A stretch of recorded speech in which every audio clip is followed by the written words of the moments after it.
Marais. Bonjour Aurélie Trouvé. Bonjour. Un grand merci d'être avec nous en direct Europe 1 13h dans ce studio. Députée LFI Seine-Saint-Denis, enseignante, chercheuse en économie et ingénieure agronome et également membre de l'Académie agricole. Vous connaissez bien le sujet depuis 20 ans. Vous vous y intéressez, tout comme Véronique Le Floch qui est avec nous. Bonjour. Bonjour. Merci. Alors, je suis présidente de la coordination rurale. Absolument. Vous avez raison de rectifier. Voilà, j'ai fait la boulette juste avant de lancer la pub et je vous remercie. Il n'y a pas de souci. Présidente du syndicat coordination rurale. Vous êtes d'ailleurs à Bruxelles avec notre correspondante Europe 1. Tout à l'heure, on fera un point. En attendant, merci à vous deux d'être là. Peut-être avec vous, Aurélie, on va commencer puisque... Je le disais, ça fait 20 ans que vous êtes dans ce milieu et vous venez de déposer une proposition de résolution européenne pour un moratoire sur les accords de libre-échange. Oui, tout à fait. D'abord, je voudrais dire à quel point je pense que la colère des agriculteurs, elle est légitime. C'est légitime qu'ils demandent de vivre dignement de leur travail. Je vous dis juste quelques chiffres pour comprendre ce qui se passe. D'abord, il y a 18% de pauvres parmi les agriculteurs. Le taux de pauvreté est bien supérieur aux autres métiers, aux autres secteurs. Et ces agriculteurs, ils travaillent en moyenne 54 heures par semaine. Voilà. Et je dis c'est bien une moyenne. En fait, souvent, par exemple, les éleveurs, c'est beaucoup, beaucoup plus. Ils sont de plus en plus endettés. Et par exemple, un agriculteur se suicide tous les 2 jours. Voilà. C'est un tableau très rapide. La photographie était effectivement... Bon, voilà, je pense que vous aurez compris. La revendication, je crois, principale, Véronique Le Floch nous le redira, c'est vivre dignement de son travail, tout simplement. Alors maintenant, pourquoi on dépose cette proposition de loi ? On redépose parce qu'on l'avait déjà fait voter le 30 novembre, tout simplement parce que les lois successives ne suffisent absolument pas. On a un problème de prix, c'est-à-dire que les agriculteurs sont payés à des prix qui bien souvent ne couvrent pas les coûts de production. Et rendez-vous compte, depuis 1 an, les prix agricoles ont dégringolé de presque 10%. Alors vous dites, mais comment ça se fait ? Parce que nous, on achète nos aliments 10% plus cher dans le même temps.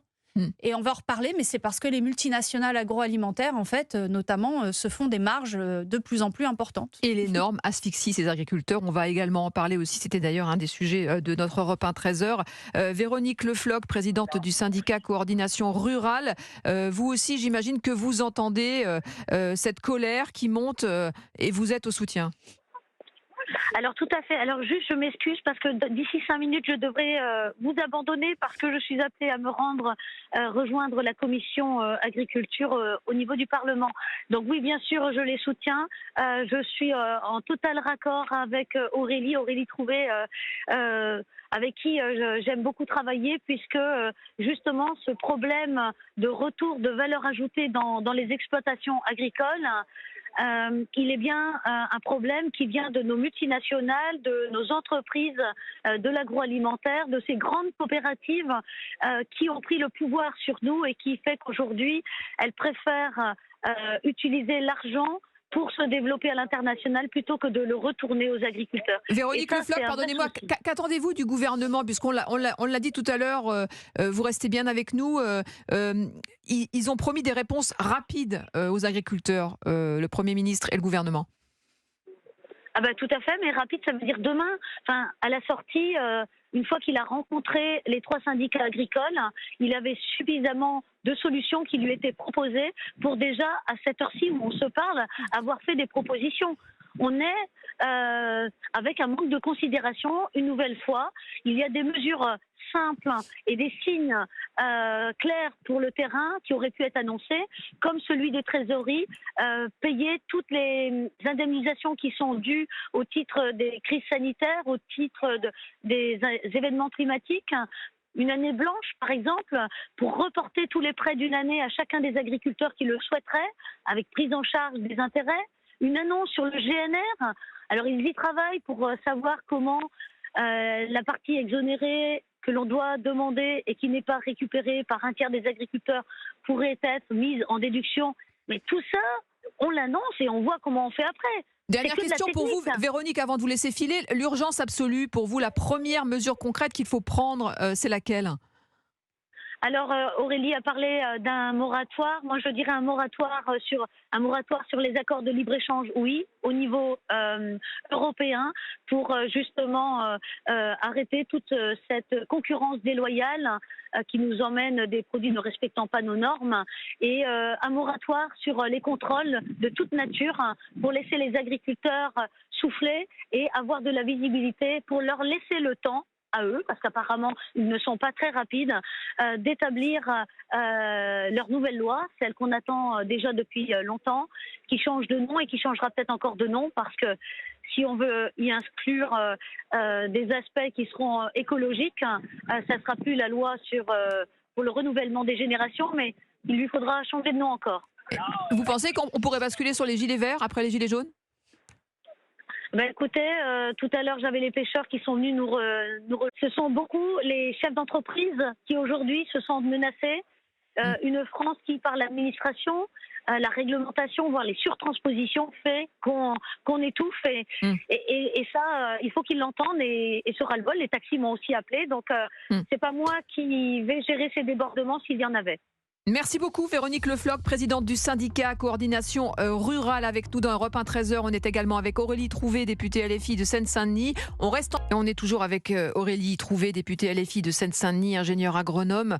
On parlait évidemment avec Véronique Le Floch, la présidente du syndicat Coordination Rurale, des tensions, des points de blocage, des normes, de l'Europe aussi qui est au cœur de cette crise. Pour vous, quel est le point de tension, le point de blocage, le verrou à faire sauter de façon urgente ? Pour moi, c'est clairement l'Europe néolibérale et aussi le néolibéralisme que porte le président Macron et ses gouvernements successifs. Parce qu'en fait, il continue à négocier d'abord des traités de libre-échange et puis il refuse absolument de réguler les prix. Ce qui s'est passé, par exemple, le 30 novembre, la France Insoumise, dans notre niche parlementaire, on peut, une fois par an, si vous voulez, proposer des lois. On a proposé une loi qui est de fixer des prix planchers pour les agriculteurs, des prix minimums qui couvrent leurs coûts de production. Eh bien, c'est pas passé à 6 voix près, c'est rien du tout. En fait, à cause des députés macronistes et évidemment derrière du gouvernement qui ne voulait absolument pas faire passer ça.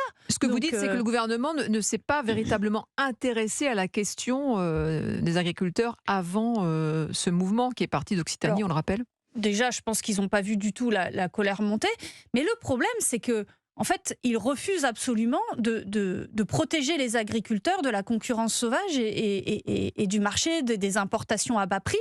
Tant qu'ils ne feront pas ça, tant qu'ils ne réguleront pas les prix des échanges, tant qu'ils ne feront pas en sorte que les multinationales réduisent leurs marges et que les agriculteurs aient un prix décent, tant qu'ils refuseront de faire ça, le problème restera. Voilà. Donc on est là devant le Mais pour vous, est-ce qu'on n'est pas dans une impasse ? Parce qu'effectivement, l'Europe, il y a le pacte vert, il y a des choses qui sont mises en place. On a eu beaucoup de spécialistes qui sont venus nous dire que ce n'était pas aussi simple de faire bouger les lignes à ce niveau-là. Alors, il y a quand même des moyens de pression, vraiment ? Pour moi, la question n'est pas tant les normes en tant que telles, mais des normes à condition de protéger les agriculteurs. Parce que, par exemple, si...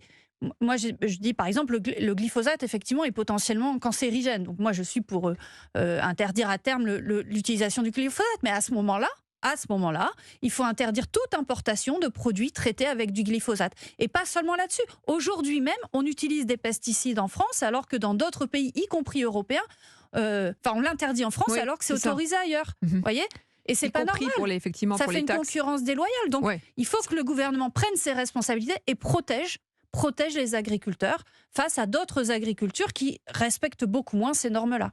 Aurélie Trouvé, députée LFI de Seine-Saint-Denis, avec nous en direct dans le studio. Véronique Le Floch, présidente du syndicat Coordination Rurale, vous êtes à Bruxelles, où les agriculteurs français manifestent d'ailleurs devant le Parlement. Vous entendez ce que dit Aurélie Trouvé ? Il y a un bras de fer qui continue avec l'Europe, mais on a du mal à imaginer que ça puisse se détendre. Écoutez, on est sorti de rendez-vous avec le directeur général adjoint de la commission de la DG Agri, donc la commission agricole, la direction générale de l'agriculture. Il nous a bien rappelé que nous étions dans un monde, un système globalisé qui explique qu'il faille donner des aides aux agriculteurs. Mais dans le même temps, avec la politique du en même temps, c'est à la mode, on exporte trop. Mais pourquoi on exporte ? Quand on exporte et qu'on a donné des aides aux agriculteurs, c'est bien. Comme si on avait exporté, c'est comme si on avait exporté nos aides de la PAC. Donc après ils disent on est trop compétitif. Non mais on n'a rien à comprendre. Il a parlé de politique concurrentielle, de politique industrielle, que c'était un tout. Mais on mélange tout. C'est pas vrai qu'on exporte trop. C'est pas la volonté des agriculteurs. La politique européenne était là pour justement une préférence communautaire. Donc il n'y a rien de cohérent en fait. Véronique Le Floch, présidente du syndicat Coordination Rurale, quand vous entendez Aurélie Trouvé dire il faut fixer des prix planchers, elle parle de néolibéralisme, votre position? Eh bien, écoutez, quand j'avais été auditionnée par son groupe, je partageais, il faut bien ces prix planchers, mais les prix planchers, comment on les détermine? À partir des coûts de production, oui, Exactement. mais à partir de références crédibles.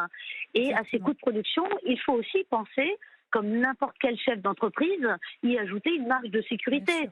Et quand on nous avait proposé le seuil de revente à perte, dans le SRP, oui c'est ça, le seuil de revente à perte, qui fixait à 10% de marge minimale pour les distributeurs, nous, c'est 10%, c'est sur nos coûts de production qu'il faut les mettre pour laisser une marge, pour justement affronter les crises et autres.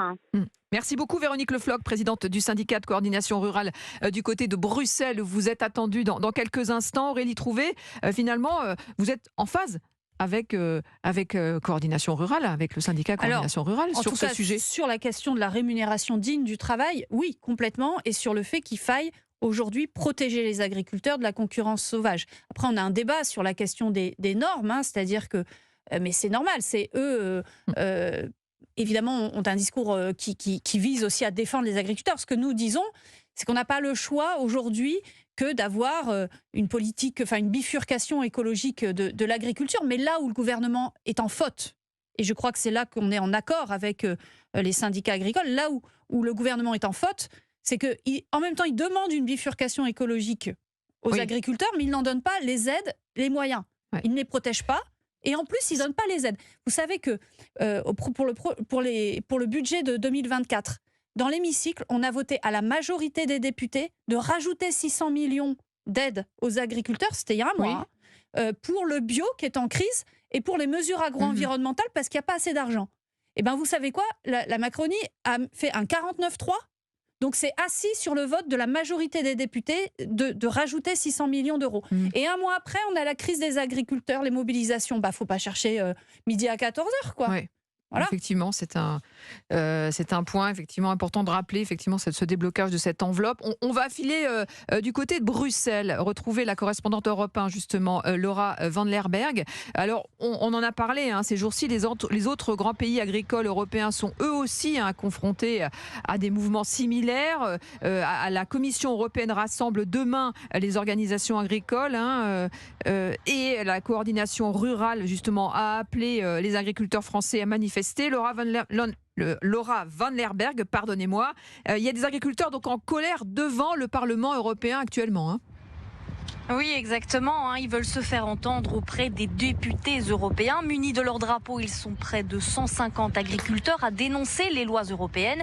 En guise de symbole, une maquette de vache aux couleurs de l'Union européenne est pendue à un tracteur. On veut plus de cohérence et la fin des traités de libre-échange. C'est ce que demande notamment Adrien, agriculteur en Seine-et-Marne. Tous les accords de libre-échange sont tous mauvais pour l'agriculture et pour la France en général, même pour l'industrie aussi. Des marchandises étrangères à chez nous qui n'ont pas les mêmes normes puissent rentrer sur notre territoire au même prix que nous, quoi.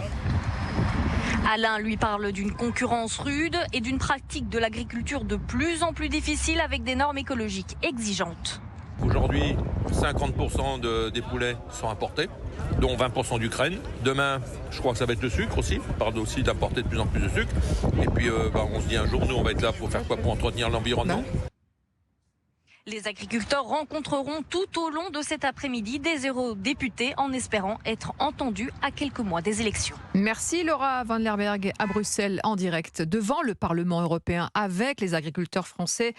Pour Europe 1, Aurélie Trouvé, on vient de l'entendre effectivement, il y a un mouvement de colère et on se fait entendre et c'est le meilleur moment d'y aller à Bruxelles. C'est le bon moment. Bien sûr, mais d'abord je voudrais dire que il n'y a pas de fatalité, parce que le gouvernement nous dit on ne peut rien faire face à l'Europe et il faut rester dans l'Europe, mais on ne demande pas de sortir de l'Europe. On dit que on demande à ce que la France ait une voix forte. C'est le premier producteur agricole de l'Europe.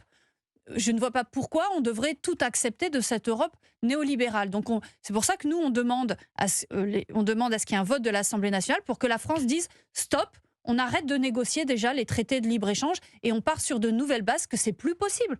C'est plus possible de voir nos agriculteurs dans un tel état. On va écouter justement une agricultrice, une exploitante agricole. Virginie, bonjour. Oui, bonjour Céline, bonjour. Un grand merci à vous de nous appeler pour témoigner. Vous êtes en Eure-et-Loire. Vous avez une solution, vous, pour débloquer cette crise ?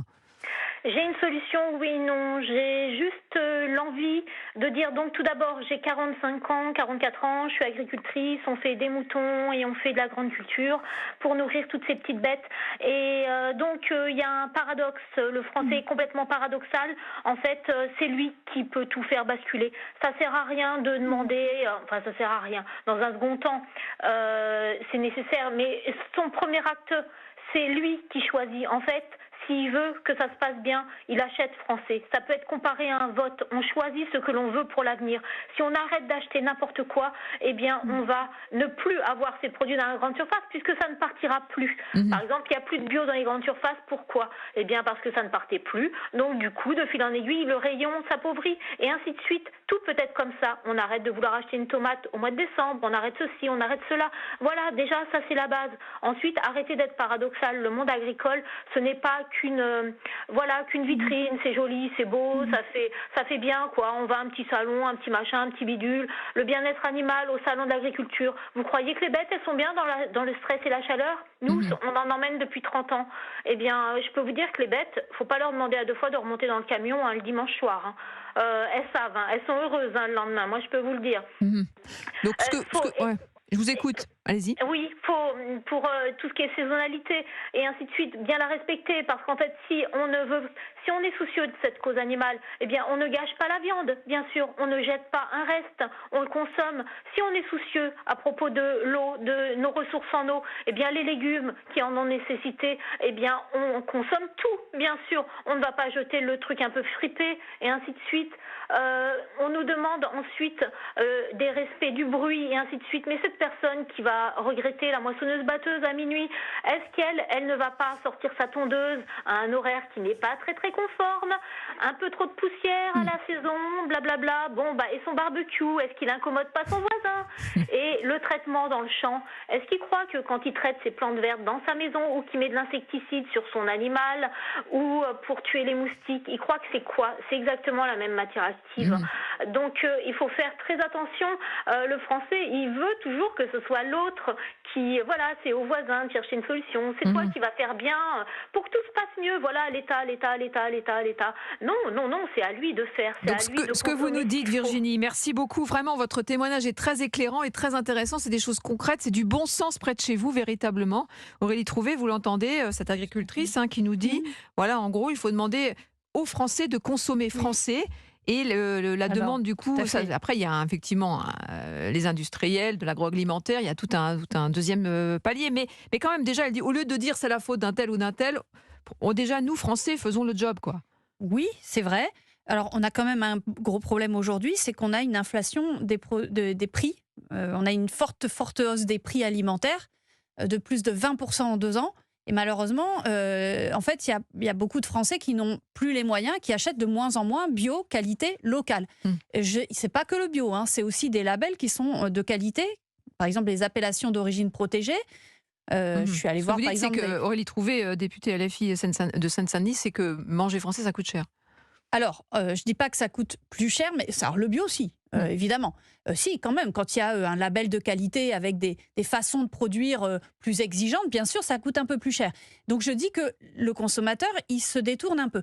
Et là, d'ailleurs, demain, je le dis, on va passer toute une journée avec des députés, des agriculteurs, pour justement alerter sur la crise du bio. Bon, alors, ce que je dis, c'est que l'État a une responsabilité en la matière. C'est pas que les consommateurs. D'abord, on verse des impôts et l'État est censé justement représenter l'intérêt général. Moi, je dis une chose, c'est que par exemple, dans la restauration collective, il est anormal que la plupart des volailles, du poulet, de la viande, etc., ça vienne de l'étranger. Notamment d'Ukraine, effectivement. Pourquoi notamment les cantines qui sont quand même publiques, municipales, En tout cas, il faut qu'elles soient toutes, à mon avis, publiques. Pourquoi on ne fait pas du 100% local? Donc Il y là, a une par exemple, pédagogie, effectivement, une prise de conscience. On va en reparler dans quelques instants, les trouver. Bien sûr, vous ne bougez pas et vous, 13h, la suite sur Europe 1 avec Céline Giraud et la suite de votre émission spéciale sur la crise agricole, Céline. ouais, qui agite, qui mobilise les agriculteurs un peu partout en France. Désormais, on en a beaucoup parlé dans Europe 1 13h et vous êtes très nombreux à réagir. On est toujours avec Aurélie Trouvé, députée LFI Seine-Saint-Denis, enseignante chercheuse en économie et ingénieure agronome. Tiens, on va discuter avec Julien. Bonjour Julien. Bonjour Céline, bonjour. Merci Bonjour Madame la beaucoup députée. de nous appeler. Vous nous écoutez en Savoie. Vous écoutez Europe 1 en C'est ça. Savoie. Alors, est-ce que vous comprenez la colère des agriculteurs? Ah ben oui, complètement. Et je trouve que leur colère, elle est symptomatique de ce qui se passe pour bon nombre de concitoyens, que ce soit des artisans, bien sûr les agriculteurs, des chefs d'entreprise, mais également, on va dire, monsieur tout le monde qui essaye juste de travailler pour vivre, puisqu'on se rend compte que nous sommes accablés de normes. J'ai été élu local pendant 15 ans, je peux constater qu'ils ne font rien au niveau, alors pas seulement des politiques, mais aussi des normes des ministères, mais également ceux que l'on appelle les technocrates de Bruxelles. Ils ne font rien pour nous faciliter la vie, comme si on était tout le temps fliqués, qu'on n'avait pas confiance, on va dire, au bon sens paysan. Voilà, je pense que c'est d'actualité. Et à chaque fois, on a l'impression d'être fliqué, de rendre des comptes, que ce qui peut prendre parfois 6 mois, prend 2 ans de procédure. Créer une entreprise, c'est très compliqué. Et moi, je voudrais poser la question, qui accepterait, comme les agriculteurs, que je trouve quand même très résilients, de travailler 60 heures par semaine pour même pas 1 200 € par mois? Moi, je suis totalement solidaire avec eux et j'espère qu'ils vont quitter la cause parce qu'on en a assez d'être gouvernés par des personnes qui ne sont pas élues, que ce soit les technocrates de Bruxelles ou alors les technocrates des ministères et notamment Bercy, qui font la pluie et le beau temps pour l'ensemble de la population par souci d'économie budgétaire. Mais on a l'impression qu'on a de l'argent en fait. Oui, on a beaucoup de milliards à dépenser pour certains domaines et pour aider le monde entier. Mais par contre, moi j'aimerais qu'on aide d'abord nos agriculteurs qui nous font vivre. Voilà.